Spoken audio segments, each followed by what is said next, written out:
안녕하세요 여러분. 제가 일상 영상에서 작업하는 모습들을 몇 번 보여드린 적이 있었는데 그림 그리는 작업은 주로 아이패드로 작업을 하다 보니까 아이패드와 함께 사용하는 주변기기나 액세서리, 사용하는 프로그램, 그리고 거치대 이런 제품들의 정보를 엄청 많이 궁금해 주셔가지고 영상으로 정보를 드리려고 합니다. 제가 막 엄청 전문적으로 활용을 100% 하고 있진 않지만 그래도 제가 아는 선에서 정보를 알려드리도록 하겠습니다. 몇 가지로 카테고리를 나눠봤어요. 그래서 처음에는 파우치와 케이스, 그리고 두 번째는 아이패드 고르는 기준, 그리고 세 번째는 애플 펜슬, 네 번째는 거치대, 다섯 번째는 그림 그리는 프로그램, 그리고 여섯 번째는 나머지 기타 등등 꿀팁이랑 정보 같은 거를 알려드리려고 합니다. 일단 첫 번째로 저희가 만든 자룡 베이커리 노트북 파우치를 쓰고 있는데요. 이렇게 보시면 프로 12.9 사이즈를 사용하고 있어가지고 11인치 아이패드 파우치엔 들어가지 않아서 노트북 파우치 13인치에다가 이렇게 놓고 다닙니다.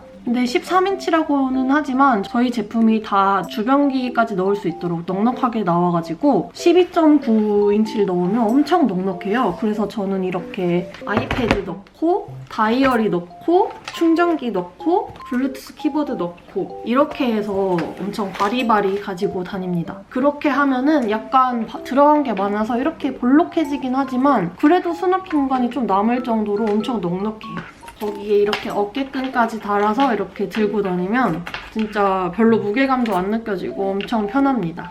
이거는 저희 제품이니까 너무 장점을 나열하면 홍보 같으니까 이만하도록 하고 아이패드 케이스가 먼저 보이니까 소개해드릴게요. 지금 사용하고 있는 이 제품은 라이노 클리어 쉴드 플러스 태블릿 케이스 라이트 그레이 색상이고요. 지금 이 제품을 사용하고 있는데 이 컬러가 이름이 라벤더로 돼 있길래 구매했었는데 색깔이 완전 남색인 거예요. 그래서 이거 잘못 온 건가 싶었는데 이게 맞더라고요. 상세 이미지랑 되게 컬러가 달라서 당황스럽긴 했는데 이렇게 뒤에가 투명하게 돼 있어서 친구가 준 스티커로 꾸미고 막 이렇게 잘 사용했었거든요. 그래서 더 마음에 드는 색으로 재주문을 했습니다. 이 제품을 구매하게 된 계기가 이전에 사용하던 케이스도 애플 펜슬 수납이 가능한 제품이었는데 이 제품이 뒤에 이렇게 단단한 실리콘으로 되어 있어가지고 좀 더 보호를 잘 해주는 느낌이긴 하지만 애플 펜슬 2세대를 사용하시는 분들은 아이패드에 이렇게 착 부착해야 충전이 되잖아요. 근데 이렇게 두껍게 막혀 있어가지고 충전이 안 되는 경우가 너무 많아가지고 아이패드에 바로 착 붙일 수 있는 케이스를 찾다가 이 제품을 구매하게 됐습니다. 이 제품을 사용한 지는 한 두세 달 됐는데요. 너무 만족스럽게 잘 쓰고 있습니다. 이렇게 뒤에가 투명해서 여기다가 스티커로 꾸며줄 수 있어요. 그래서 저는 원래 왕 리무버블 스티커를 이런 식으로 붙여주고 다녔었는데 오늘 잠깐 케이스 닫고 하느라 잠깐 뗐거든요. 근데 이렇게 붙이니까 너무 귀엽더라고요. 암튼 케이스는 이 제품을 사용하고 있고 그리고 다음으로는 아이패드에 대해서 설명해 드릴게요. 우선 저희 아이패드는 아이패드 프로 3세대 12.9인치 256기가 제품이고요. 이거 바로 전에는 같은 기종의 10.5인치 제품을 사용했었는데 작은 사이즈가 들고 다니기도 편하고 가벼워서 좋긴 한데 그림 그리기에는 액정 사이즈가 확실히 큰 게 좋은 것 같아서 그건 처분하고 12.9인치로 갈아탔습니다. 그래서 제가 프로 제품도 써봤고 프로 아닌 제품도 써봤고 에어 제품도 잠깐 써봤기 때문에 개인적인 의견이지만 그래도 구매하시기 전에 사이즈나 용량이 고민되시는 분들을 위해서 말씀드려보자면 일단 그림을 그릴 용도로 구매하실 분들은 큰 사이즈의 큰 용량의 제품을 추천드리고 넷플릭스나 티빙 같은 스트리밍 서비스로 영상 감상이나 취미생활 용도로 구매하실 분들은 큰 사이즈의 작은 용량의 제품을 구매하셔도 괜찮을 것 같아요. 그리고 공부하시거나 필기 용도로 구매하실 분들은 매일 밖에 들고 다니시는 분들이 많으시니까 작은 사이즈의 작은 용량의 제품을 구매하셔도 괜찮을 것 같습니다.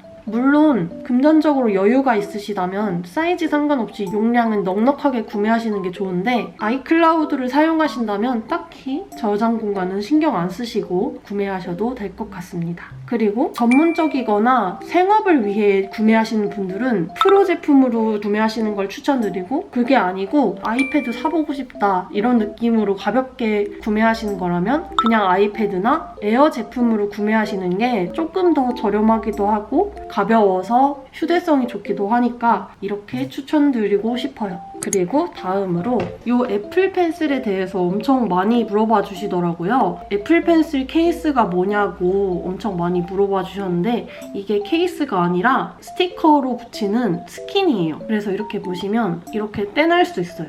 이 애플 펜슬의 구매처는 팝스킨이라는 곳인데요. 판매하는 사이트에 들어가 보면 엄청 종류가 많아요. 그중에서 4가지를 골라서 15,000원에 구매를 할 수 있는데요. 저는 연보라색을 좋아하기 때문에 이렇게 골랐었어요. 떼어낸 김에 자룡 베이커리 파우치와 잘 어울릴 것 같은 빼빼로스러운 이거를 붙여봅시다. 붙이는 방법은 평평한 곳에서 붙여야 된다고 하더라고요. 그리고 최대한 펜슬에 붙은 이물질을 제거해주고 이 로고 부분이 위로 향하게 이렇게 놔준 다음에 김밥 말듯이 돌돌돌 말아주시면 됩니다. 이렇게 붙여주시고 꾹꾹꾹 눌러주셔야 들뜨지 않아요. 이렇게 됐으면 앞부분을 손으로 모아주듯이 붙여주고 여기 보시면 꼬다리도 있거든요. 궁딩이 부분에 착 붙여주면 됩니다. 그러면 이렇게 너무 귀여운 빼빼로 애플 펜슬이 완성되는 거죠. 너무 귀엽죠? 너무 귀엽다. 바보 같아요. 사실 여기 이렇게 딱 붙인 다음에 드라이기로 웽 씌워주시면 더 잘 붙는다고 하는데 저는 그건 나중에 해주도록 하겠습니다. 다음으로는 정말 많이 물어봐 주신 거치대 제품들인데요. 제가 약간 이런 꿀템 찾는 걸 너무 좋아해가지고 다양한 거치대 제품을 사용해봤기 때문에 써봤던 거치대들 위주로 하나씩 설명해드릴게요. 맨 처음엔 지금은 가지고 있진 않지만 이런 제품들을 사용했었는데요. 그림 그릴 때 손에 힘이 들어가니까 아이패드가 휠 것 같아가지고 받쳐주는 부분이 넓은 제품으로 선택해서 이거를 샀었는데 기기를 받쳐주는 부분이 손목에 계속 걸리더라고요. 그래서 너무 불편하기도 하고 작업을 하지 않을 때 받침대가 딱 있으니까 공간 차지도 너무 커가지고 다음으로 이 제품을 구매하게 되었는데요. 이 제품은 보시면 이렇게 약간 휘어진 디귿자로 되어 있고 뒤에 전선 넣을 수 있는 구멍도 있고 이렇게 올려서 사용할 수 있는 제품이고 여기 밑에다가 키보드도 보관할 수 있고 해서 편리할 것 같아서 구매했고 그리고 사용하지 않을 때도 이렇게 보시면 맥북이랑 아이패드랑 너무 잘 어울리는 디자인과 컬러여서 한번 구매를 해봤는데요. 이 제품이 쓰다 보니까 이렇게 계속 손 방향으로 이렇게 돌아가는 거예요. 이 아래에 이렇게 회전되는 부분을 아예 떼어낼까 고민도 하고 그냥 고정을 해버릴까 생각도 해봤는데 구조상 그게 안 될 것 같아가지고 그냥 쓰려다 보니까 이게 또 잡고 쓰려면 막 이렇게 키보드가 눌리기도 하고 단축키를 제대로 누를 수도 없어가지고 또 다른 제품을 찾아봤는데요. 그게 이제 바로 이 제품이에요. 이 거치대는 이렇게 깔끔하게 생겼고요. 접이식 제품이라서 들고 다니면서 사용할 수 있는 간편한 제품이고 이렇게 펼쳐서 받침대를 세우고 아이패드를 이렇게 거치해서 사용할 수 있는 제품인데요. 이 제품은 정말 만족하면서 오랫동안 썼어요. 주변의 친구들한테도 추천해서 친구들도 갖고 있는 제품이고 아주 잘 쓰고 있었는데 계속 들고 다니다 보니까 이 제품이 좀 때가 타더라고요. 그렇기도 하고 이게 교체를 할 수가 있는데 자꾸 떨어져가지고 아예 일체형인 제품이 없을까 싶어서 그 다음 제품을 구매한 게 이 제품입니다. 이 제품은 아예 철제로 되어 있고 방금 전에 소개해드린 제품보다 훨씬 얇아서 휴대성도 조금 더 좋고 각도 조절도 제가 맘대로 할 수 있는 아주 편리한 제품이에요. 제가 구매한 거치대들 중에는 이 두 제품을 가장 잘 사용하고 있어요. 이 제품은 그냥 사무실에 두고 그림 그릴 때 사용하고 있고 이 제품은 이렇게 파우치에 넣어가지고 가방에 넣고 들고 다닙니다. 이렇게 제가 써본 거치대들 중에서 추천할 만한 제품들은 소개를 해드렸고 본인의 사용 용도에 따라서 맞는 제품을 구매하시면 좋을 것 같습니다. 그리고 다음으로 제가 그림 그릴 때 사용하는 프로그램에 대해서 설명해 드릴 건데요. 보통 그림 그리실 때 프로크리에이트나 스케치 어플을 많이 알고 계실 텐데 제가 사용하는 어플은 클립 스튜디오라는 어플이에요. 제가 왜 이 프로그램을 사용하는지에 대해 간단히 설명드리자면 포토샵을 포토샵은 비트맵 방식의 툴이고 일러스트레이터는 벡터 방식의 툴인데 비트맵은 이미지를 확대하면 깨져요. 벡터 방식은 아무리 키우거나 줄여도 아무 변화가 없어요. 그래서 용도에 맞게 포토샵은 사진 작업을 할 때 주로 사용하고 일러스트레이터는 새로운 걸 창작하거나 인쇄물 작업을 할 때 많이 사용하는데 클립 스튜디오는 벡터와 비트맵이 합쳐진 프로그램이라고 생각하면 돼요. 직접 보여드리면 이해하기 쉬우실 거예요. 자, 레이어를 새로 만들어서 그냥 브러쉬로 이렇게 해볼게요. 포토샵에서 선을 그으면 이렇게 되죠? 그래서 확대를 많이 하면 이렇게 많이 흐릿하게 됩니다. 이런 걸 깨진다고 하는 건데 근데 이 프로그램에는 벡터 펜이라는 게 있어요. 이 레이어를 끄고 벡터 레이어를 생성해서 벡터 펜으로 이렇게 그리고 이 부분을 잘라서 또 크기를 키워볼게요. 보세요. 얘는 아무리 키워도 두께도 똑같고 깨지지도 않죠? 이게 비트맵과 벡터의 차이인데 이게 유용한 이유는 펜으로 동그라미를 그려봅시다. 이 부분 원이 닫히지 않아서 너무 거슬리죠? 제어점이라는 곳에 들어가서 이렇게 눌러주면 이렇게 점이 보이시죠? 이거를 이동시켜서 손쉽게 다듬어 줄 수가 있어요. 일러스트레이터처럼 이렇게 점이 생긴 거예요. 아니면 벡터선 잡기에 들어가서 얘를 이렇게 만져줄 수가 있어요. 이렇게 해서 살짝 다듬어서 완벽한 원을 만들어줄 수 있는 거죠. 거기다가 또 이렇게 선을 그리고 교차점을 많이 만들어줄게요. 그리고 나서 벡터용 지우개로 지워주면 이렇게 완벽하게 교차점 있는 데서 없어지죠? 그래서 그냥 이렇게 딱 지워주면 너무 쉽고 깔끔하게 교차점을 다 지워줄 수 있는 거예요. 아니면 이렇게 만들었어요. 근데 이 선이 마음에 안 들어. 그러면 또 지우개 들어가서 설정을 바꾼 다음에 이 선만 딱 터치해서 지워줄 수 있어요. 이런 점들이 너무 편리해가지고 제가 이 프로그램을 쓰는 건데 이 프로그램은 사실 웹툰 작가님들이 사용하시기에 아주 좋은 프로그램이에요. 보시면 이렇게 컷의 테두리를 아주 쉽게 나눠줄 수도 있고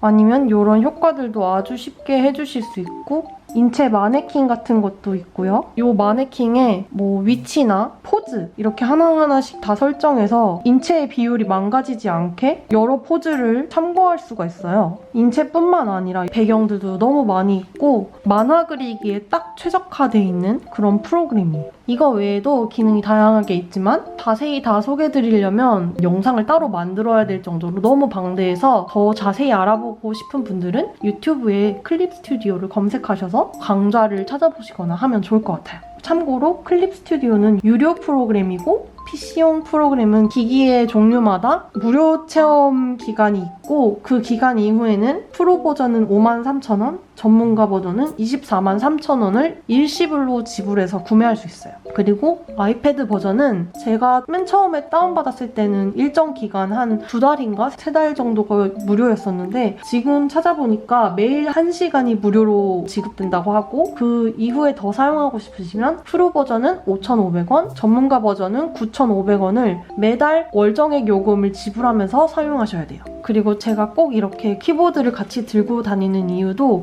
이 프로그램 때문인데 저는 PC 버전부터 이 프로그램을 시작했거든요. 근데 아이패드 버전이 PC 버전과 레이아웃이 거의 동일해요. 그래서 단축키도 똑같이 설정할 수 있고 단축키를 사용하면 작업 효율이 너무 좋아서 키보드를 꼭 들고 다닙니다. 지금 설명드린 것처럼 이렇게 이 프로그램이 편리한 점이 많이 있지만 무조건 추천드리고 싶지는 않은 게 선을 쉽게 수정할 수 있다 보니까 계속 이 기능에 의존하게 되면 선 그리는 실력이 늘지 않을 수도 있을 것 같아요. 그래서 오히려 그림 실력을 늘리고 싶다 하시면 포토샵이나 프로크리에이트 같은 프로그램으로 여러 번 많이 그려보시는 게 좋을 수도 있을 것 같다는 생각이 듭니다. 잘 생각해보시고 필요에 맞게 사용해보시거나 하는 걸 추천드립니다. 그리고 다음으로는 여태까지 설명드린 것 외에 제가 알고 있는 정보들을 몇 가지 설명드리려고 하는데요. 일단 액정 필름. 저는 종이 질감 필름을 사용하고 있어요. 그냥 보통의 액정 필름은 제가 사용하기에 미끌거린다고 생각이 돼가지고 종이 질감 필름을 사용하게 됐는데 약간의 탁해지는 느낌이랑 그 두께감이 살짝 느껴지긴 해요. 근데 저는 처음 부착한 이후로 계속 쭉 쓰고 있을 만큼 엄청 만족하면서 잘 사용하고 있어요. 그리고 종이 질감 필름을 사용하게 되면 애플 펜슬 펜촉이 살짝 더 빨리 닳을 수 있는데, 그래서 저는 펜촉을 보호하려고 마스킹 테이프도 둘러보고 케미꽂이도 사용해보고 보호캡도 써봤는데 진짜 사용감은 그냥 생으로 사용하는 게 최고더라고요. 그래서 저는 정품 펜슬촉이 25,000원에 4개가 들어있거든요. 그래서 1년에 뭐 한두 번 아니면 두세 번 정도 갈아 끼면서 사용하시는 게 제일 필기감이 좋다고 생각을 합니다. 그래도 다른 방법을 추천해달라 하시면 저는 그나마 마스킹 테이프 붙이는 게 제일 간단하고 필기감도 괜찮았었던 것 같아요. 그리고 아이패드용 키보드는 로지텍의 K380이란 제품이에요. 이미 많이 유명한 제품인데 버튼이 동글동글하고 너무 귀엽게 생겼죠? 저는 여기에 저희 스티커를 이렇게 붙여서 다닙니다. 이 제품을 추천하는 이유는 블루투스로 3가지의 기기에 연결할 수 있어서 저는 아이패드, 아이맥, 노트북 이렇게 연결을 해놨어요. 그리고 휴대성도 좋고 예쁘고 배터리도 굉장히 오래가서 한번 사두면 되게 오래오래 쓸 수가 있습니다. 다만 약간 크기에 비해 묵직한 편이고 키감이 약간 호불호가 갈려서 실제로 만져보실 수 있으면 한번 눌러보시고 구매를 하시는 걸 추천드립니다. 그리고 마지막으로 아이패드 충전기인데요. 저는 이렇게 충전 케이블에 스프링을 감아놓습니다. 이게 아무래도 얇고 휘어짐도 많다 보니까 맨날 이 부분이 끊기거나 아니면 여기가 엄청 떼타잖아요. 그래서 저는 이걸 오래오래 사용하고 싶어서 케이블 단선 방지 스프링 같은 걸 다 감아놨습니다. 이거 감아서 사용한 이후로는 막 여기가 끊어지거나 한 적은 없는 것 같아요. 이런 거는 케이블 끊어짐 방지 스프링? 이런 식으로 검색하시면 나오는데 약간 이게 하나하나 이렇게 돌돌돌돌 감아서 사용해가지고 이거 감으실 때는 약간 짜증나실 수도 있는데 한번 감아놓으면 오래 쓸 수 있으니까 이것도 추천드릴게요. 자, 오늘 이렇게 아이패드 주변 제품이랑 제가 사용하는 프로그램에 대해서 간략하게 설명해드렸는데요. 또 자세히 설명하려다 보니까 너무 길어져가지고 세세한 것들에 대해서는 설명을 다 못 드렸는데 다음에 또 원하신다면 더 궁금하신 것들에 대해 소개드리도록 하겠고 저는 다음에 문구 관련된 영상이나 브이로그 영상으로 돌아오도록 하겠습니다. 이 영상이 도움이 되셨다면 좋아요와 댓글 하나씩 달아주시면 감사하겠습니다. 그럼 다음 영상에서 만납시다. 안녕.